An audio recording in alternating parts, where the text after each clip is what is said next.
Guarding your heart.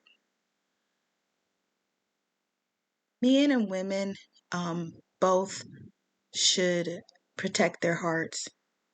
There are a lot of predators out here now that they it's almost like they're soulless. They don't have any feelings for other people. When you hurt someone intentionally, you scar them, and then that scar and that person goes to the next person, and the next person doesn't fully get that person because the person is scared because they've been hurt. And some people actually um, they act out in negative ways. So instead of them saying, this first person didn't treat me well, this new person, I'm going to give them a chance. Some people act out and they decide that instead of doing that, I'm going to mistreat them because I was mistreated. So you don't know what type of person that you're going to meet when you're out dating and you're having relationships. So one of the things that you should do is you need to guard your heart. And not only guard your heart, you should guard your body. With women, the body and the heart seems to go together. Not all women, but a lot of women. Some men um, could be like that. It seems like most men are not that way, though.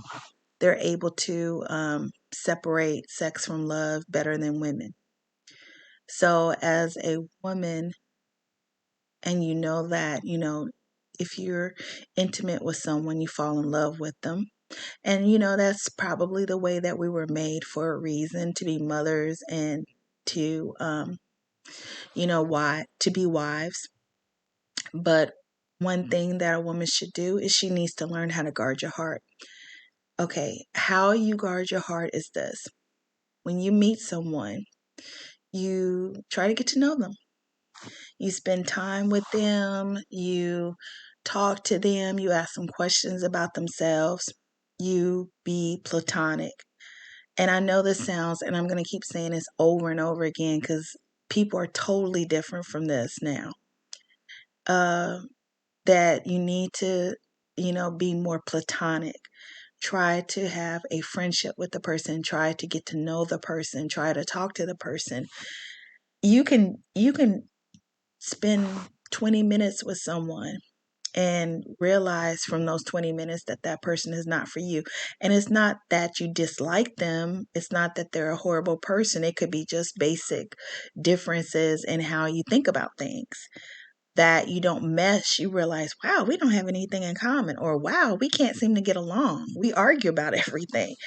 Um, I met one person, I'm single, and I met one person. We were texting and he contacted me on a dating app like a long time ago, and he me and him were texting back. He was rude to me within like the fourth or fifth sentence, or the fourth or fifth time he responded to me. He was rude, and I was like, that was rude. And he was like, he put shaking his head like he didn't care.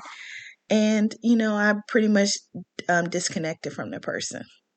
If you can't even be nice to me when we are just talking to each other,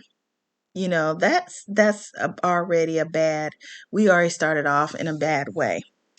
Dating is supposed to be the best situation for a person. Like that is the best that you're gonna.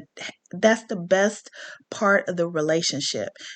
The dating part is the honeymoon of the relationship. If you can't even get along during the honeymoon of your relationship, that is not the person for you. If you are in a relationship, if you are dating the person and you fight, and argue, that is not the person for you. When you marry, it's going to get worse because when you marry, you get used to each other more and you spend more time with each other. And so if you are already arguing in the dating stage where everyone is supposed to be all lovey-dovey, that's a red flag.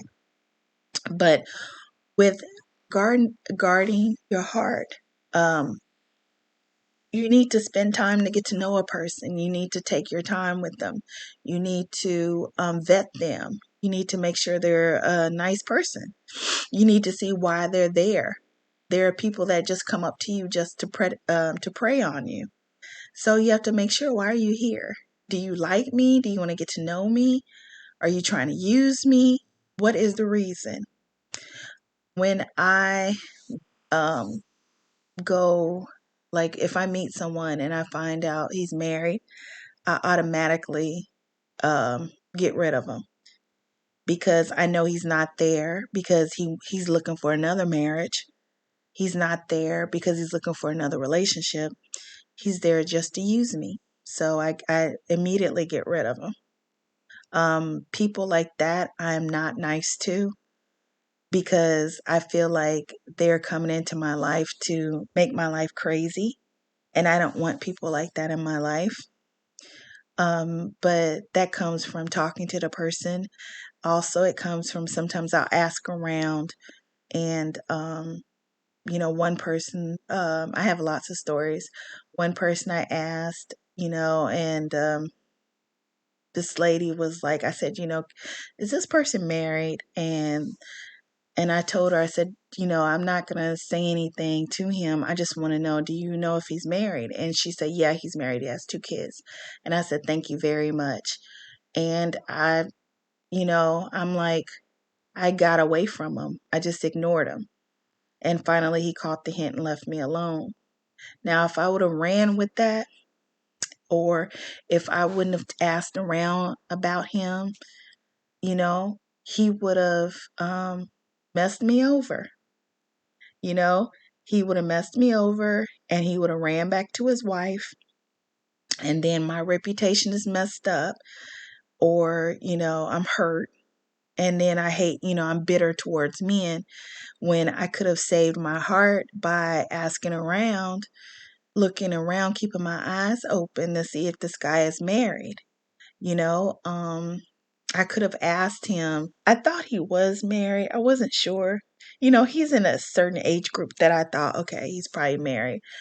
But I wasn't sure. So that's when I started asking around because I hadn't gotten to the point of really talking to him, but he was following me around and giving me hints and dropping hints and stuff like that. But before I approached him, I wanted to see if he was what was his status, and he was married. So I got away from that. Um, but one thing you should do in order to guard your heart, and I will talk about in other talks about other things that we can do as women and as men, you need to go slow. And that's one of the best ways to learn about someone. Go slow. If he's no good or she's no good, you'll see it. If they are a good person, you'll see that too. You just have to go slow. You shouldn't, people want to have sex first and then get to know a person after sex. But it's best to get to know a person first before you become intimate with the person, because you could waste yourself with this person that doesn't even care about you, you know?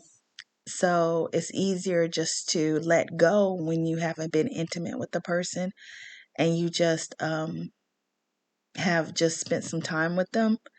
And, if the person isn't a good person, then, you're like, "Ooh, I'm glad I didn't have to deal with that." Um, but actually taking the time to get to know them, know where they're from, asking questions, they ask you questions. And I know this sounds old timey, but this, as we're seeing, this old timey stuff is the best way to get to know people now, because everybody's jumping in and out of bed with each other. You run into so many bitter people now. You run into so many angry people now. You run into so many mad people now, um, because people use each other and people treat each other as if they're disposable.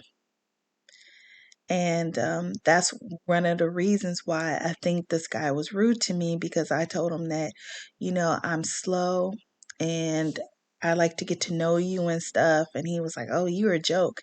And I'm like, "Okay, well, I'm going to give you something else to laugh about." So then I promptly disconnected from him. You know, you're rude to me 2 minutes in. No, this is not going to work. So, tell me what you think. Um, if you have any ideas about guarding your heart. If you like what I'm talking about, please subscribe, like, and hit that notification button. And I will see you soon. Peace.